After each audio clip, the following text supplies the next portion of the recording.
എല്ലാവർക്കും നമസ്കാരം. ഞാനിപ്പോൾ ഒരു പൊക്കോടയാണ് ഉണ്ടാക്കാൻ പോണത്. ഇതപ്പോൾ ഈ ഗ്ലാസ്സിന് ഇത്ര കടലമാവ്, പിന്നെ നമ്മൾ ഇടുന്നത് മൈദാമാവ് ഇത്ര.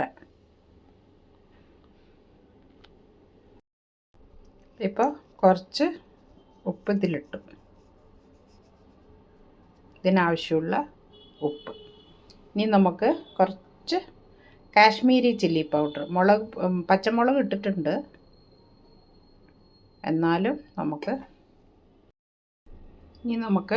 കാശ്മീരി ചില്ലി പൗഡർ ഒരു കളറിന്, പച്ചമുളക് ഇട്ടിട്ടാലും നമുക്ക് കുറച്ചൊരു കളറിന് കാശ്മീരി ചില്ലി പൗഡർ, കുറച്ച് മഞ്ഞൾ, പിന്നെ നമുക്ക് സോഡ, ബേക്കിംഗ് സോഡ, കുറച്ച് കായപ്പൊടി, ആവശ്യത്തിനുള്ള കായപ്പൊടി ഇട്ടിട്ട് നമുക്ക് നന്നായിട്ട് കുഴച്ചെടുക്കാം. ഇതിപ്പോൾ നന്നായിട്ട് മിക്സ് ചെയ്തതും ഇട്ടിട്ട് ചെറുതായിട്ട് കുട്ടിയായിട്ട് എടുത്തിട്ട് എണ്ണയിലിടാം. കുറച്ച് വെള്ളം ഒഴിച്ചിട്ട് നമുക്ക് നോക്കിയിട്ട് കുഴച്ചെടുക്കാം. ഓക്കെ, ലാസ്റ്റിൽ ഞാനിപ്പോൾ മാവ്, നമ്മൾ അരച്ച് വെച്ച മാവില്ലേ, അതൊന്ന് 2 സ്പൂണ്, കുറച്ചും കൂടി സോഫ്റ്റ് ആവാൻ.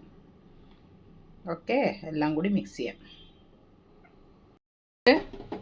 വെള്ളം വെച്ചിട്ടുണ്ട്, അതിൽ കൈ മുക്കിയിട്ട് കുറച്ചായിട്ട് എടുത്തിട്ട് നമുക്ക് എണ്ണയിൽ ഇടാം.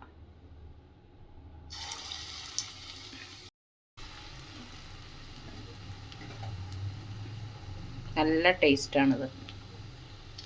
എളുപ്പത്തിൽ ആരെങ്കിലും ഗസ്റ്റൊക്കെ വന്നാൽ ഉണ്ടാക്കാൻ പറ്റിയ ഒരു പലഹാരം. ചെറുതായിടുന്നതുകൊണ്ട് ഇത്ര ഇടാം നമുക്ക്. എന്നിട്ട് ഇനി തിരിച്ചിടാം. എല്ലാം തിരിച്ചിട്ടു. Okay, evening snack.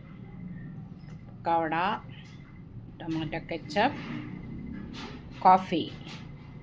ആർക്കൊക്കെ ഇഷ്ടമാണിത്? പണ്ടത്തെ ഒരു നാടൻ സ്നാക്കാണ്. എല്ലാവരും ഉണ്ടാക്കി നോക്കൂ. സബ്സ്ക്രൈബ് ചെയ്യൂ, ലൈക്ക് ചെയ്യൂ, ഷെയർ ചെയ്യൂ. ഞാനിത് വീഡിയോയിൽ ഇടാം, ലോങ് വീഡിയോയിൽ ഇടാം.